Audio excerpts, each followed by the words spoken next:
So, we're off to Suffolk. Which county? Yeah, which is basically the Salem of Britain. Where most of the witch trials, I believe, took place under the scrutinous eye of the Witchfinder General. So, But I think like there was more executions in other places, Yeah. but That's there's where all he was kinds based. of witchy shit Yeah. going on here. Oh, And witchy evil shit. crap in general. Yeah. Just this whole array of just grisly, awful things Yeah. that we are gonna see. Yay! Plotting it all out on a map. Oh, God. It's Hannah has been spending much time looking into this and like planning everything we're doing so we can fit in the most fucked up shit as possible. always good. Always good. Yeah. It's I have to admit it's very sad, but I've always No. wanted to go to Suffolk because I am a big Creative Filth fan. Yes. Do you actually get in trouble for showing logos? What? No. No, that would be impossible, wouldn't it? Yes. Sorry, interrupted my own sentence there. Anyway, I'm a really big Creative Filth fan and have been now for 14, 15 Since you years. were 12. No, 8. younger. High school, so 8. started at Yeah, 9, 8. first year 9. 10. About 10, I'd say, about 10. Yeah. Because I remember it very clearly. I tell a story, yeah, I entered secondary school at 9, I was one of the youngest in my year, but turned 10 quite quickly after Yeah. entering. I went to HMV to buy a Random Manson CD, Yes. and on someone's MySpace or Xanga, it could have been even, I don't know, but I came across somebody's, like Xanga page or whatever. What the on fuck MySpace. is Zanga? It was before MySpace. Never even heard of it. Okay, well, it existed, trust me. Okay. And one of those sites, I heard the song in front of me. I think that was my first Creative Filth song. Anyway, so point being, the song was playing and the person, their background had the Creative Filth logo. Yeah. And I sort of assumed that was the band, and I was trying to look the band up for ages, Yeah. but I could not decipher, 10-year-old me, the words, like the font is so Aw. extreme, and then on top of that, like, because it was a background layout, there were all kinds of shit in the way, Yeah. so I couldn't work it out. Anyway, so a couple weeks later, I'm going to HMV and deciding I'm going to buy this Marilyn Manson album. Yeah. I get there, they don't have the CD because it's Hong Kong, and it's like anything slightly metal, even their own metal or rock is like pathetic. Always having a pre-order, it was a fucking nightmare. Anyway, and so I'm like, I have travelled literally an hour and a half to my closest HMV, so I just milled around. I was just like milling around in HMV listening to music. Yeah. And in the metal section, surprisingly, I came across Cradle of Hell, which was awesome. And I only had like 2 records, but one of them was New Infamy. Yeah. So I was like, anyway, so that's when I bought my first Cradle of Hell CD. And since becoming a Cradle of Hell fan, because slightly, maybe a bit fangirly, possibly, a little bit. Maybe, slightly, possibly. I Just have shotgun it and say, yes, you are Always. fangirly as fuck. wanted to go to Suffolk, and then I kind of like got over that a bit as I grew up a little bit. But then, as kind of his music goes on, and I'm talking about Danny Filth here because there's been I think like 60, like 49. Yeah. There's like other great musicians, like I love like Paul Alexander and stuff like that in Cradle, but it's mainly Danny who does the talking and being there. Always talks about inspirations from some of the like grisly sites and history in Suffolk, and it being sort of influencing his music and stuff like that. So I'm like, okay, so that's always been a thing. Yeah. Even though I don't believe in ghosts, I love just haunting stories and ghost stories. Yeah. Witches being killed, it's all good. Like demon dogs as well, which unfortunately we might not see, but so that was the idea, so we're finally gonna go. Yes. Sorry, don't dance on The that. funniest part about this is we're both atheists, but Yeah. in Hannah's world, fangirling takes precedent over atheistic kind of beliefs. Very strong Or atheist lack as of well. beliefs. Yeah. Can you pass me a drink? Yes, I can. So Also- in total, what are all the places we're going to then? Okay, so I'm not sure if I'll manage all of these because we've left like really late. Generally But then. generally, we are going to go to, and I'm going to say all these names wrong because I'm really bad at this. Lavenham, which is Lavenham. one of Britain's best preserved medieval towns, and there's lots of cool stuff there. And it's also in the movie Witchfinder General with Vincent Price. So we're going to go there, and I'm going to take a picture. We'll show you a couple of pictures and we'll like show them to the people at home. Yay, because it's a really, really cool town, like from what I've looked at on Google. And honestly, like we're genuinely interested in normal history as well, like like the architecture and the life of whatever people there. So Lavenham Medieval Village is definitely happening. Yes. Kentworth Hall, which is again another filming original Vincent Price's Witchfinder General Yeah. movie. But yeah, it's just like a really big Tudor house. So it's a really nice piece of architecture. Again, this one's not so grisly, and it has a farm. So yay! Yay, animals. That's the happy point. There will be cute animals at one point. Being exploited for human gain. Yeah, and also I think you can buy meat from there, so it's Wow. kind of yay! We will then be going to Bury St. Edmunds. St. Edmund. St. Edmunds. Has an S on the end. So Edmund. Anyway, which is really another greatly preserved historical town. Mm-hmm. It's also the execution site of 18 witches being executed in a single day by Anthony Hopkins. No, not by Anthony Hopkins! What the fuck? My version of history is so much cooler. How did that get in there? Because when everything gets cooler with Hannibal Lecter, okay? You And have a Hannibal problem. Lecter is obviously only Anthony Hopkins. Jesus. I love Anthony Hopkins. I get it. It's a perfect marriage to me. I want him involved. He's Clearly Odin. in my subconscious. He's Sorry, Odin that is not in Thor. Matthew Hopkins. I think is what I was trying to say. All I've got now is Anthony Hopkins in my head. For fuck's sake, it's not good, is it? Yes, Matthew Hopkins. See how it gets all confused in my brain. Yeah, so we're gonna go there and see some grim shit. So, Or stand. you know that woman who took all the virgins and killed them and bathed in their blood and tortured them horrifically. You know, Annie Hopkins. That was good. It was a great substitute. Can't go wrong. Yeah, so we're gonna go there. We're gonna go to Woolpit. Which is like a little village, and just a nice little village. But there's this cool, I like fairy tales as well, all into the fairy tales. There's this cool story about, there's some, I think there's some woods there, and apparently there were these children that came out of the woods, the green children of Woolpit. If you look it up, other people will explain this so much better than me. But, they came into the town, and essentially they had, said that they came from a place where, everything is green, and all the people are green. Oh, you heard about Children this? were green. And Yeah, and it's all eventually they got adopted, and eventually they lost their green tinge I think, and became normal children. yeah, I think, the boy, one of the boys, rather was really ill or didn't quite, The story I heard of it is just they adapt very well. They became yeah, it was a legend. The boy it's not- died. No. And the girl, I think, did quite well. Yeah. Yeah, so we'll be going there to see that. I'm hoping... Probably where the idea came from for the Children of the Forest in Game of Thrones. Yeah, actually, when I was looking into it, it really reminded me of that a lot. The other place I'm hoping we'll get to, but I'm not sure if we are going to make it, is a place called Leicesterton Abbey. And, the Leicester. Holy Trinity Church. Is it Leicester? Leicester Abbey, Holy Trinity Church, St. Mary's. I can't read either. Anyway, there's some churches. See, why can't English Yeah, places there's have some normal churches. names like Pontypool and Abergavenny, It's Cumbran? Saxons. Anyway, I know, right? because Fucking Saxons. we're going there for the legend, and I'm gonna say this one out of the Black Shuck. Black Shuck. The Black Chuck. No, Shuck. It's a guy called Chuck who happens to be black. He's the only guy in the town who's black, so everyone knows. And there's a lot of other Chucks, so they just call him Black Chuck. What the fuck? Right.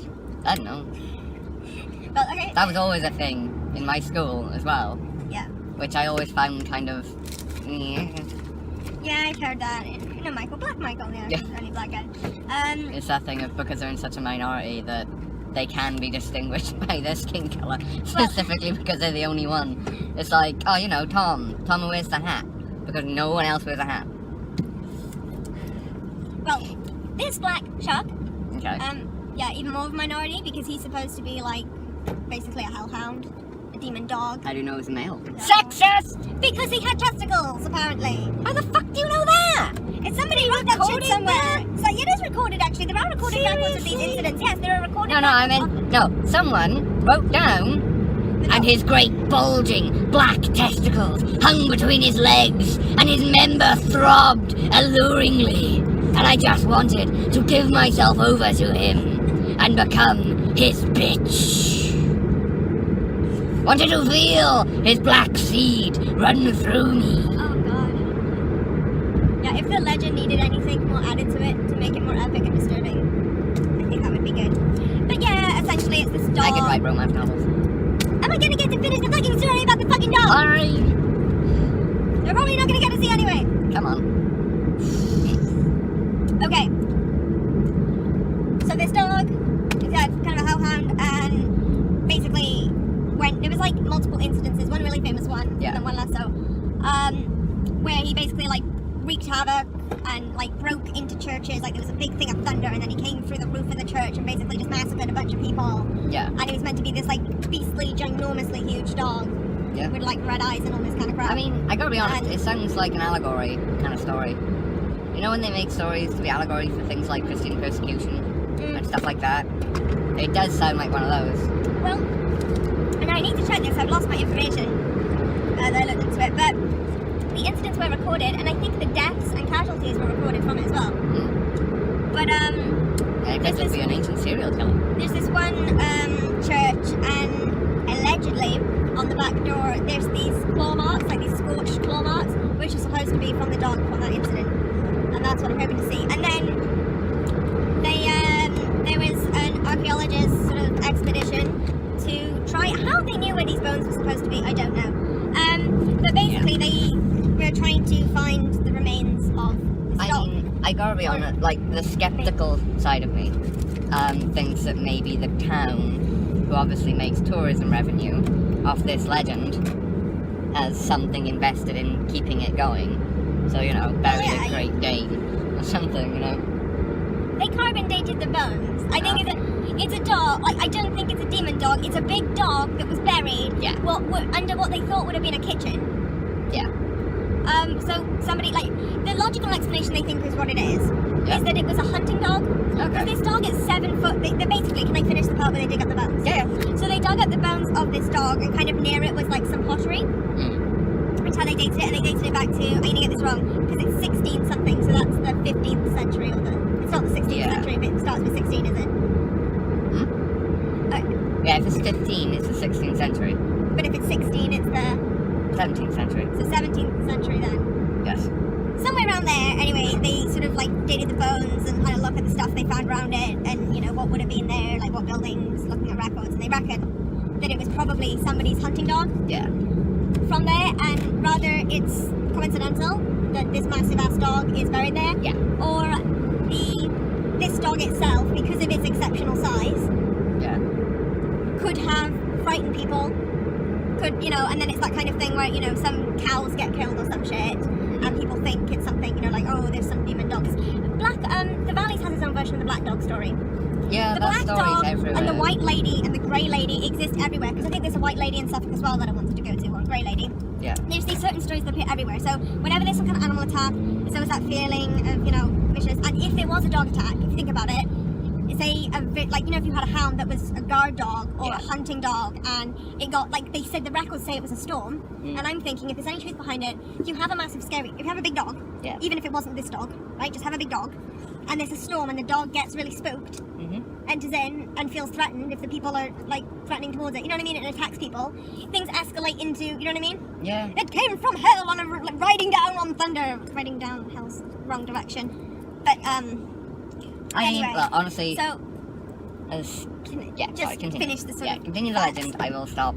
Anyway, so yeah, that was some of the theories are like probably a hunting dog, but this dog is like 7 foot long and weighed, I think it's like 200 to 300 pounds or something. It's a huge skeletal dog, so it's an exceptionally big dog. Yeah. Not impossibly big, I guess, through selective breeding and Yeah. I don't know. The dogs are big like, today. Yeah, there are dogs that big today. So, but yeah, so they dug this up, I think, about 2011, 2012. And I think it was a crowd-funded expedition as well. People really wanted them to find the Yeah. remains of this dog, so they dug around. Is what I think happened there. So obviously that kept the legend, because the dog is now the symbol for the town. Yeah, they are Yeah. using the legend, which is fair enough. That's Well, it's a great way of making money for your town. yeah, it's a tourism thing. You know, bumblefuck nowhere little village. Yeah. But now it actually gets tourism because of this legend. Yeah, I mean it's awful. Like we went to visit. Where did we go to visit? That place in the valleys where there's that big mining disaster. Oh right, I can't remember the name. We of went it. to It's visit. really bad at me. Yeah, that is but- really bad. Begins with an A. It's not Abergavenny. No, it's It's not Aberystwyth. Abercarn. What Aberfan? Aberfan maybe. I think Okay, it's really Aberfan. bad. But we went to visit like another kind of bumblefuck town, specifically because there was a massive mining disaster that wiped out a school and killed over 100 Yeah. kids. We didn't go for it for the grim aspect, you know, it's part of, mining is deeply ingrained and it was a horrible Good. tragedy. It's kind of to pay a bit Doing of a respect, project about Yeah. Welsh mining culture. which hopefully we'll be able to put something together. eventually for the interwebs. But yeah, essentially we chose that place. It wasn't originally on the list because of the tragedy. So I'm saying that myths, grim history, you know what I mean? Yeah, so that's the legend anyway. And then it said the recent discovery of this massive dog's bones. So that's also on the itinerary. And then there's a few other things, you know, like smaller things now, like there's the legend of the wild man, and there's one I really wanted to see that involved the changeling. Yeah. And it was like, I'm going to say this wrong, this place called the Alavander Woods? Alavander? I think, I don't know, but centre parks are basically like capitalised on the woods now. But it used to be you'd go in and people would like hear fairy music, and like there's like all these like stories involving around changelings, and there's other ones with involving wild men, and there's a UFO crash thing as well. And there's proper police reports about it. It was fairly recent. There's a UFO trail in also that we might possibly get to, and the council actually put a fake UFO there of where the incident occurred for people to see, and it's a little UFO thing. I love stuff like that because I know it's silly, but it's fun. Yeah, it is. And I like the sense of fun there. In like the council had a sense of fun with it, you know. That's really nice. That's really... I think it was funded by someone other than the council, but obviously the council agrees to put it there. But again, it's like atheists don't believe in this shit, and you don't want to glorify. Hey, to be fair, aliens. I believe that there are aliens that exist. I just don't think there's any around here. You know, I think they are billions of light years away. You know? Apart from the Queen and George Bush, because everyone knows they're reptiles. Oh yeah, and Hillary Clinton. But hashtag Illuminati. But you know, there's chances of life in other parts of our solar system. You know, not very complicated life, but still life on like Mars and I think one of the moons of Saturn. I can't remember the name of it now. But you know, alien, you know, in a UFO. I'm just not buying it yet until I have some proper evidence. I'm sorry, we've saved the best for last. Okay. Crawley Rectory. Oh yeah. Which is really infamous of being one of the most haunted houses. I think at one point it was elected the most haunted house in Britain, and then it's not somehow. It is a house, sorry. Yes. But it's one of the most haunted places that you can go to. And I just want to say now, in case anyone's watching, I understand I was doing my research on this, because again, this is something I found out about from Danny Phil.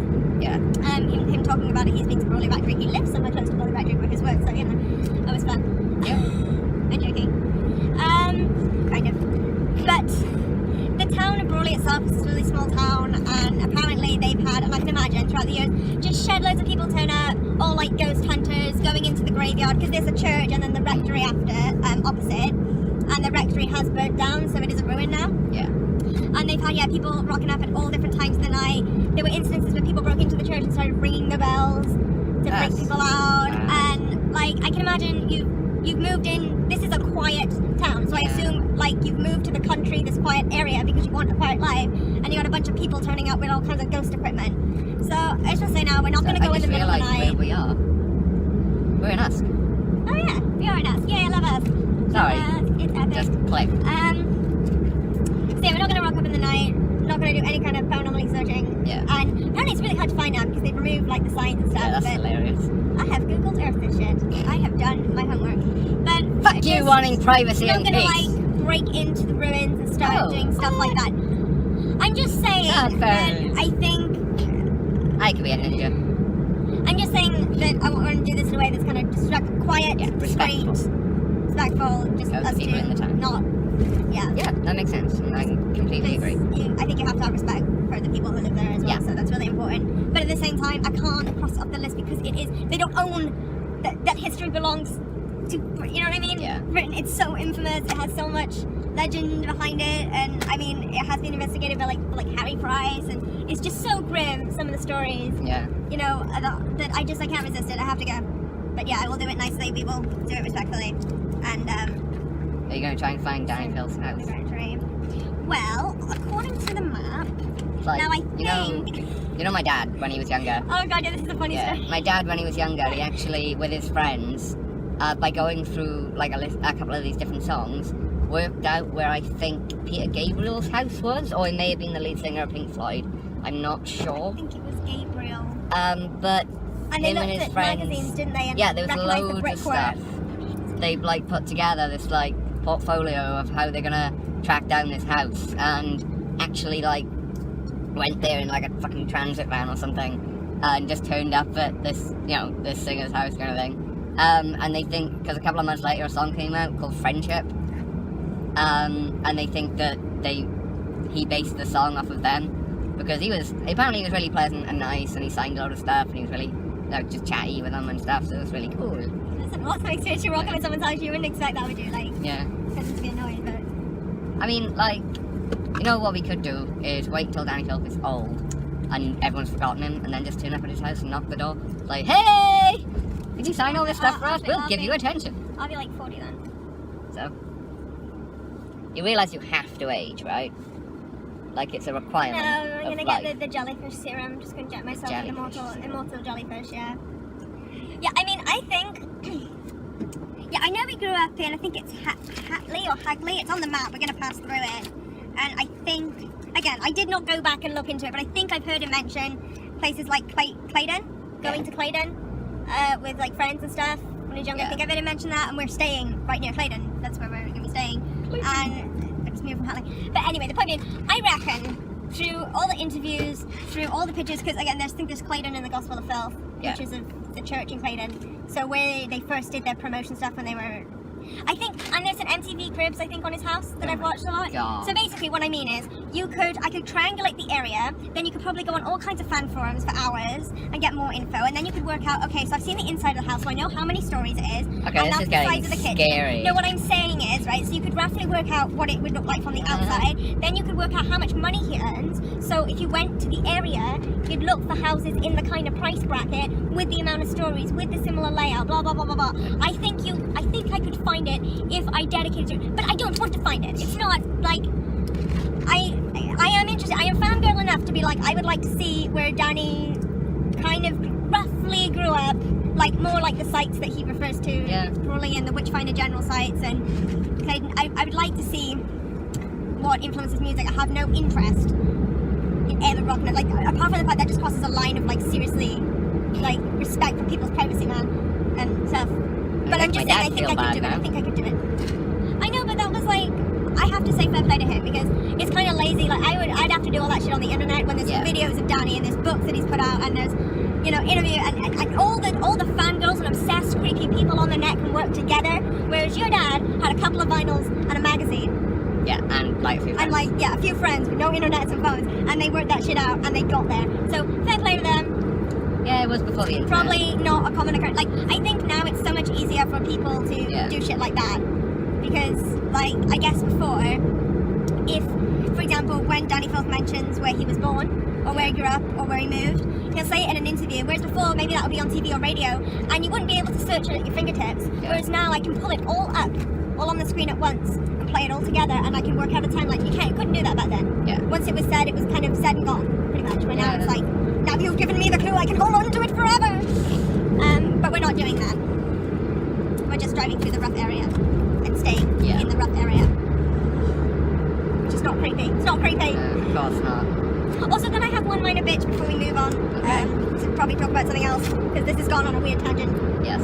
I'm annoyed with bandanas, and I want to know if anyone else has this problem, right? For example, I'm wearing a bandana here, and I have the Cradle of Filth logo. Now, this is not the first bandana I've had an issue with. When they're just patterned, fantastic. Easy peasy. But you know those bandanas like this one, for example, if I unfold it, it's Danny's face with the makeup on, and then Cradle of Filth at the top and the bottom. And the correct way to fold a bandana, when you fold it in half, and then you start at the, the fat end, you go down. When you fold it correctly, you just end up with a big grey patch with a tiny bit of red. You don't know what the fuck. It doesn't show Cradle of Filth, it doesn't show Danny's face. It's like, I mean, even if you wore it like long ways, it wouldn't really work. And I have an AC/DC bandana like this, and it really pisses me off. It looks pretty unfolded. Yeah. So if you're gonna stick it on your wall, great. But as a bandana, I really wish if people are gonna put pictures on a bandana, consider that there's something there. Like, I get the fact I won't see Danny Filth's whole face when I fold it up onto my head, but if you could locate the logo, because what I've had to do now is start folding it correctly, and then fold it incorrectly, so when I put it on my head, I look like a dick who can't work out how to fold a bandana, so then I've had to, like, use grippy pins to, like, hide the flappy bits that are coming out, because otherwise it just looks like this big, ugly, grey, it looks really horrible, because it's just a random-ass grey graphic. You can't even work out what the fuck it is. Why can't they make bandanas correctly? Really infuriates me. I'm sure it does. It does. I feel stressed now. Take a breath. Yeah, I'm gonna do that. Calm your tits.